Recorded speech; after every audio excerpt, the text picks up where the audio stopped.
Getting further. Please hurry, I'm sorry. Ma'am? Yeah? What's going on?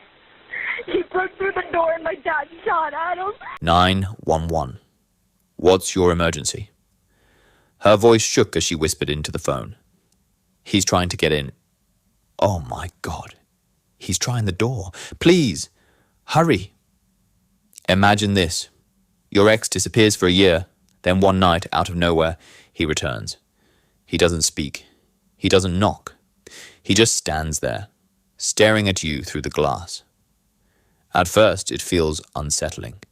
But then, it's like a switch flips inside him. His face twists into something unrecognizable, something dangerous. "Get off my porch," she cried, panic rising in her chest. But he didn't move. He pressed harder. The tension snapped when the argument spiraled out of control, echoing in the night as gunshots broke the silence. "He's coming back, James," a trembling voice warned. "She doesn't want to talk to you. Get off the porch." But by then, it was already too late. The Duckworth family never imagined their lives would change forever on the quiet morning of July 31st, 2022. What started as an ordinary breakfast outing would soon spiral into a terrifying confrontation. One that left investigators asking the haunting question, was this truly self-defense? Or was it cold-blooded murder? Sydney, Ohio, was calm that Saturday morning. For Mitchell Duckworth, it was nothing unusual. He stayed home in the basement watching Netflix, while his wife Stacy and their daughter Allison enjoyed breakfast outside. By 11 a.m. they returned, laughing, unaware that danger was already waiting for them. The family dog barked anxiously at the door, a sign no one thought much of. But the moment Stacy and Allison stepped inside, they froze. Standing at the front door was James Rail, Allison's ex-boyfriend. The night before, James had left a voicemail that felt off. His voice trembled, full of pauses, rambling as though he didn't even know why he was calling. "Hi, Alice. It's James. I just wanted to reach out. Maybe hear from you, if that would be all right." It was strange, unsettling. Allison hadn't seen him in nearly 2 years, and now here he was, uninvited, standing on their porch, ringing the doorbell again and again. Through the Ring doorbell camera, Stacy's voice was firm. "James, she doesn't want to talk to you. You need to leave." But James didn't move. He just stood there. Then he came back. His behavior grew more erratic, more threatening. Allison's heart raced as she grabbed her phone and dialed 911. 911. What's your emergency? "There's a guy on my front porch," she whispered, panicked. "He won't leave. He's got his hands behind his back. And he won't answer me on the Ring camera. He left me a voicemail last night. Please, hurry." Inside the house, the tension was suffocating. Mitchell tried to reason with James through the door, his voice stern. "He's trying the door." Allison cried. "Dad, don't open it. Don't answer. Get off the porch," Mitchell shouted. But James wasn't leaving. He was escalating. And in the next few minutes, everything would explode into chaos. "Oh my God, can you please hurry?" Allison's panicked voice cracked over the 911 line. The dispatcher tried to calm her. "Okay, do you know who he is?" But before Allison could even answer, chaos erupted. James wasn't leaving. His hands, once hidden behind his back, now gripped the doorknob, twisting it violently. Mitchell shouted through the door, his voice breaking, "Stop it, James. Get off my porch." But James wouldn't listen. The handle rattled harder. The glass window on the door shuddered, then shattered into a rain of sharp pieces. James was forcing his way inside. Inside the house, Allison screamed. The sound of breaking glass filled the air, the family's worst fear becoming real. For Mitchell, there was no time to think. His daughter was crying out, terrified. "He's coming in!" He raised his gun, aiming through the jagged hole in the door. Then 3 deafening cracks split the silence.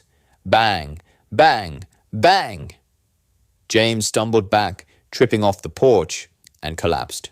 The world outside fell eerily still. "Oh my God," Allison sobbed into the phone. "He broke through the door and my dad shot at him." The dispatcher's voice cut through, steady but urgent. "Mom, I need you to calm down. Has he been shot?" Allison's reply was broken, trembling. I think so. Please don't make me look, and I don't want to look." A neighbor, Jeffrey Herford, rushed over. What he saw made his blood run cold. James lay motionless on the ground, his body twisted, blood pooling beneath him. Jeffrey hesitated, afraid to get too close, afraid that any sudden move might make the situation worse. But even as he processed the scene, one detail stood out. James hadn't been armed. He never had a gun. For Jeffrey, that fact made everything more complicated. Stacy, her voice raw with adrenaline, tried to explain. He was trying to break in. He wouldn't leave. He wasn't the same James. He was mean to Allison. He scared her. "Is he breathing?" The 911 operator pressed again. Allison's voice cracked. "I don't know.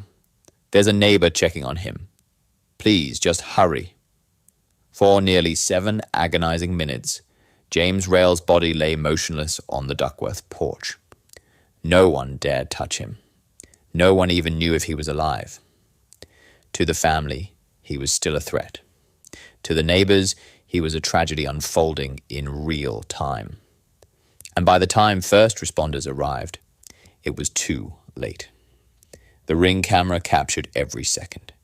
James Z's desperate attempt to force his way inside. The shattering glass. The 3 shots. The fall. There was no denying what happened. Inside, Mitchell set the gun on the dining room table, his hands trembling. "Where's the weapon used?" the dispatcher asked. "It's on the table," Allison said, her voice small. "Do you want us to leave it there?" "Yes, step away from it." When police stormed in, their first concern was securing the scene. Guns down, hands visible. Allison was ordered to the ground, sobbing, hyperventilating, until an officer helped her calm down. Only then did the real questioning begin. Detectives sat Mitchell down for a formal interview. Under the harsh lights of the station, he slouched in his chair, pale and dazed. His Miranda rights were read. The right to remain silent, the right to an attorney. But Mitchell didn't stay silent. He wanted them to know what had happened. The detective leaned forward. "Our main purpose today is just to get a line of events. Were you aware of the voicemails James sent your daughter last night?" Mitchell shook his head slowly. "No, I just heard about them when he was at the door." "So you weren't aware of it?" "Number not at all." He explained the morning, the coffee, Facebook, a Netflix movie, his wife and daughter heading out to breakfast at Perkins around 9 a.m. Everything had been perfectly ordinary. But then the sound of barking dogs, Stacy's alarmed voice. "Are you expecting somebody?" Mitchell, confused, shook his head. "No. Why?" And that's when they saw him. James, standing at the door. From there, the events spiraled into the unthinkable.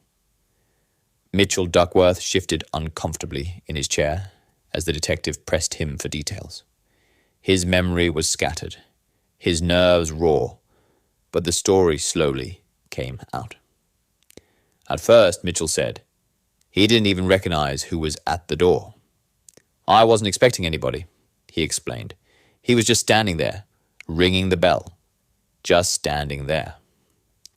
It was Allison who finally identified the man, James Rail, her ex-boyfriend.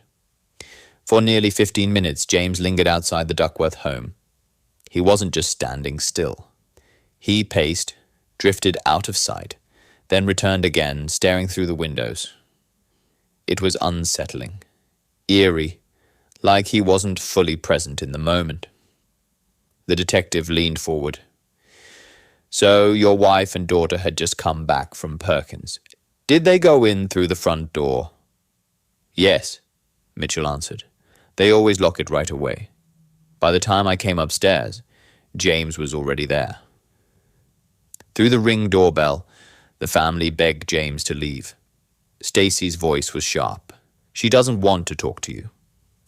Go. But James stood there silently, head down, ignoring every word. Mitchell admitted he tried confronting him face to face. He stepped into the garage, opened the door, and found James standing motionless just feet away. James, Mitchell called out, you need to leave. But James didn't even flinch. He didn't move, didn't blink. It was as if Mitchell wasn't even there. That was when fear took hold. Mitchell hurried back inside, slamming the garage door shut, double-checking that James hadn't followed him in. His gut told him something was about to go wrong. Moments later, it did. The Ring camera recorded James jiggling the doorknob, then forcing it with violent pressure. The lock strained, then snap. The deadbolt gave way, ripped out of its frame. Splinters of wood fell to the floor as James shoved his way in. Mitchell's heart pounded. He raced upstairs to the bedroom, grabbed the 9mm he kept loaded in his nightstand, and returned to the front hall. His family was screaming. Allison was already on the phone with 911. Call them now, Mitchell barked. Do it! And then it happened. James shoved against the glass window inset into the door. The glass shattered. His arm pushed through. The barrier between outside and inside was gone. Mitchell raised his gun. Bang, bang, bang. 3 shots tore through the broken glass. James stumbled backward, tripping off the porch before collapsing onto the ground. Inside, Allison clung to her father, sobbing hysterically.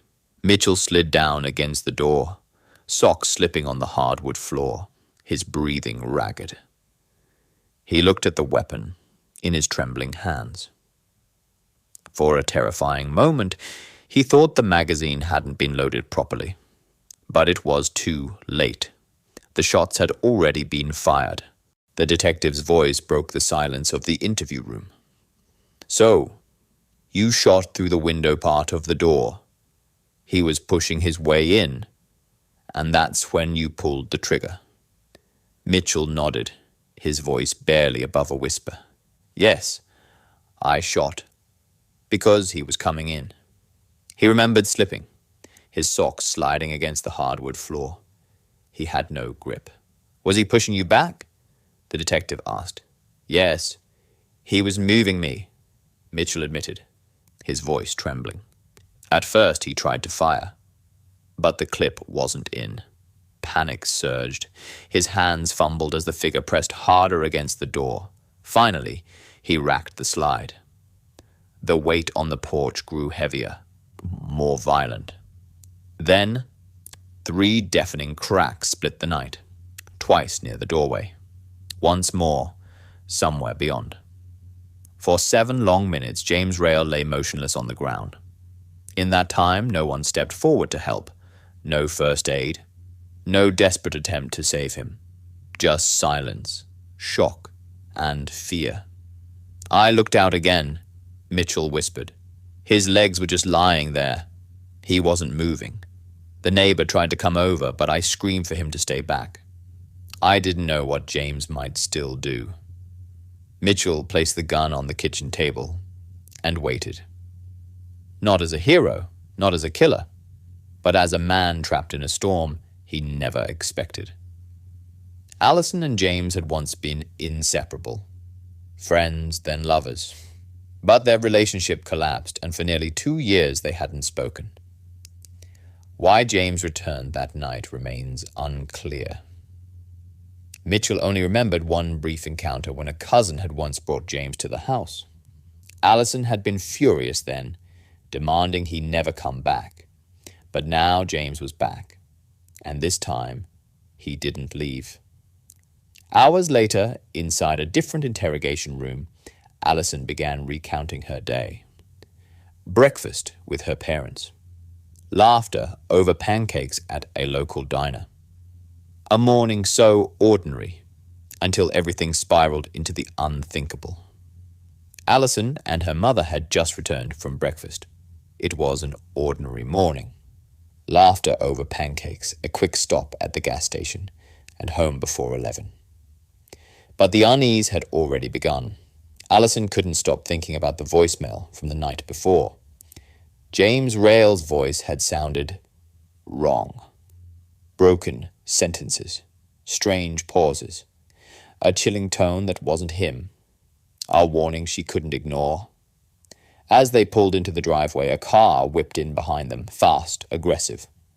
Allison froze. "Who's that?" she whispered. Neither she nor her mother recognized the vehicle. Fear surged. "Hurry, get inside," she urged, remembering James's voicemail. Then the knocking started. Hard, relentless.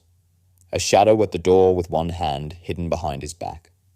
James, silent, refusing to leave. The Ring camera captured him standing there, head bowed, body pressing against the glass. His silence was more terrifying than words. He rang the bell, pounded the frame, refused to move. The Duckworth family huddled in the living room, panic rising with every second. When James shattered the glass, chaos erupted. Mitchell tried to hold the door, but James pushed harder, forcing his way inside. Allison screamed. Her father raised the gun. 3 shots tore through the air. James fell. For 7 minutes he lay motionless on the porch. No first aid, no words. Just silence broken by sobs and sirens in the distance. What followed was confusion, fear, and interrogation. Allison, still trembling, told detectives about James's past. The drugs, the anger, the obsession that lingered years after their breakup. She admitted she'd blocked him everywhere. He had even tried to get her address through a cousin, and now he was here. A month later, a grand jury ruled the shooting justified under Ohio's Stand Your Ground law. But to James's family, it was murder. To the Duckworths, it was survival. And to Allison, it was a nightmare that began with a single voicemail and ended with the sound of gunfire on her front porch.